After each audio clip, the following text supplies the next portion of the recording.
بسم اللہ الرحمن الرحیم الصلاۃ والسلام علیکہ یا رسول اللہ وعلی آلہ وصحبہ سیدی یا حبیب اللہ فبأی آلاء ربکما تکذبان۔ اور تم اللہ کی کون کون سی نعمت کو جھٹلاؤ گے۔ اللہ پاک نے انسان کو مخاطب ہو کر کہا کہ اے انسان تو اللہ کی کون کون سی نعمت کو جھٹلائے گا، کون کون سی نعمت کو جھٹلائے گا۔ لیکن انسان اس بات پر غور نہیں کرتا کہ اللہ پاک نے کون سی نعمتوں کے بارے میں ہم سے پوچھا ہے کہ تو کون کون سی نعمت کو جھٹلائے گا۔ اے دونوں جماعتوں، تم اللہ کی کون کون سی نعمت کو جھٹلاؤ گے۔ اللہ انسان اپنے حال پر غور کرے پہلے کہ انسان کے پاس بہت کچھ ہوتا ہے، انسان کے پاس سب کچھ ہو، لیکن انسان کو اس چیز کی قدر نہیں ہوتی۔ جو چیز نہیں ہوتی اس کی تلاش میں وہ لگا رہتا ہے، اور جو چیز ہوتی ہے اس کی اس کو قدر نہیں۔ ایسا ہے کہ جیسے ایک انسان مدینے میں رہتا ہے، مدینے کے قریب رہتا ہے، تو اس کو مدینے کی قدر نہیں، اس کے اندر مدینے کی وہ محبت، وہ عشق نہیں ہے اس کے اندر۔ جیسے کہ جو مدینے سے دور رہتا ہے وہ تڑپتا ہے کہ میں کسی طرح مدینے پہنچوں، مدینے کی جالیوں کو ہاتھ لگا لوں اور مدینے کو چھو لوں۔ اور لیکن جو مدینے کے قریب رہتے ہیں ان کو نہ یہ تڑپ ہے نہ یہ طلب ہے۔ اسی طرح جو انسان کے پاس کوئی بھی چیز ہے اس کو اس کی قدر نہیں ہے۔ اب اللہ پاک نے ہمیں بہت سی نعمتیں دی ہیں، اتنی نعمتیں دی ہیں کہ جس کے اللہ پاک نے خود فرمایا قرآن پاک میں کہ تم 7 سمندر ہو اور ان کو سیاہی بنا لو، اور جتنے درخت ہیں ان کی کلمیں بنا لو، اور اللہ کی نعمتوں کو شمار کرو تو تم ہرگز شمار نہیں کر سکتے، اگرچہ اتنا اور لے آؤ تو بھی شمار نہیں کر سکتے۔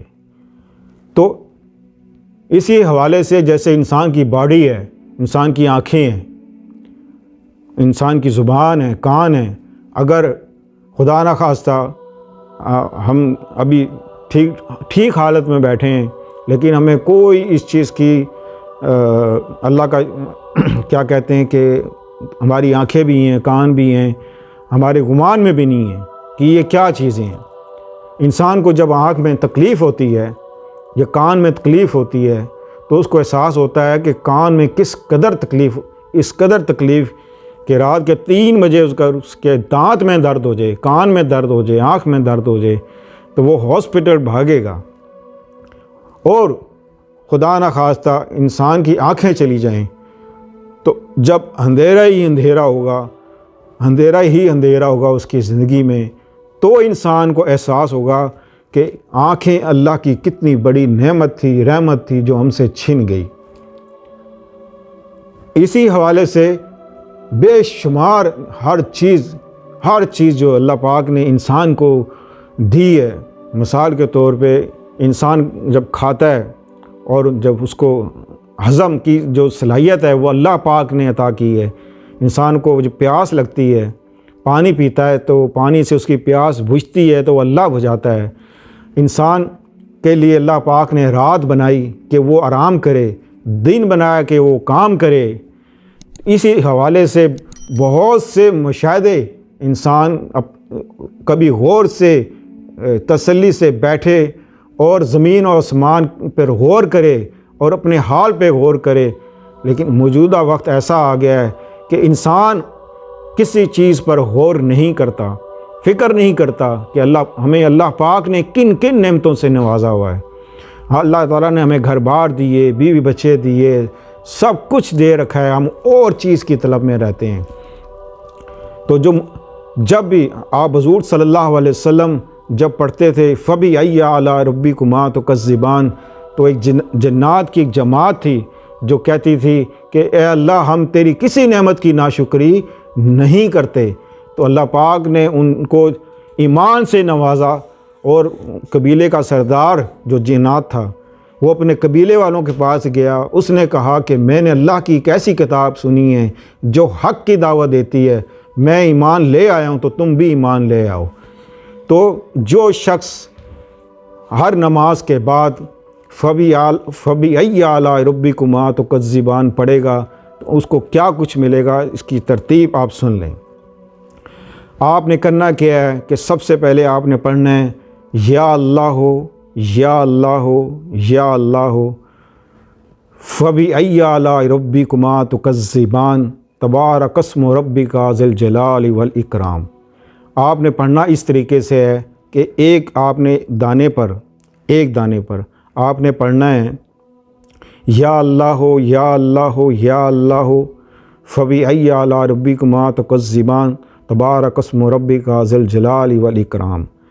پھر دوسرے دانے پر اسی طرح آپ نے پڑھنا ہے۔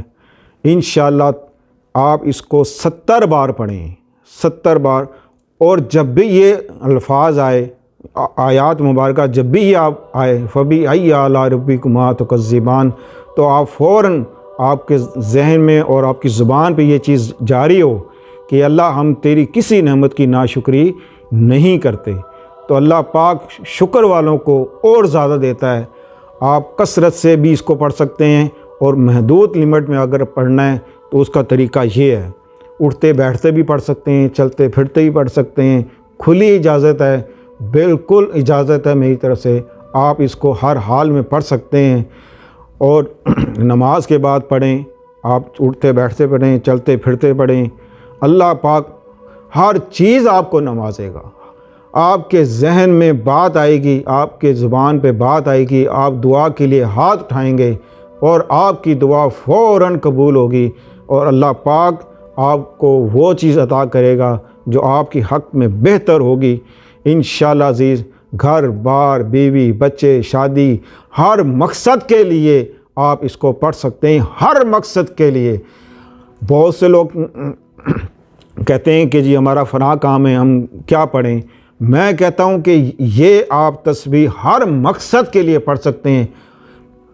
آپ کو مکمل اجازت کے ساتھ یہ میں آپ کو تحفہ دے رہا ہوں کہ آپ ہر حال میں اس کو پڑھیں، اور اللہ کی رحمتیں اور اس کی نعمتیں خوب لوٹیں، کیونکہ اللہ پاک نے جو کچھ بنایا دنیا میں، اور جنت بنائی انسان کے لیے، دنیا بھی بنائی انسان کے لیے، تو ان دنیا میں جو کچھ ہے وہ انسان کے لیے ہے، جنت میں جو کچھ ہے وہ انسان کے لیے ہے۔ آپ ہر چیز اللہ تعالیٰ سے مانگیں، دنیا اور آخرت دونوں کے لیے پڑھیں، اللہ دونوں دے گا۔ ملتے ہیں اگلے پروگرام میں۔ السلام علیکم ورحمۃ اللہ وبرکاتہ۔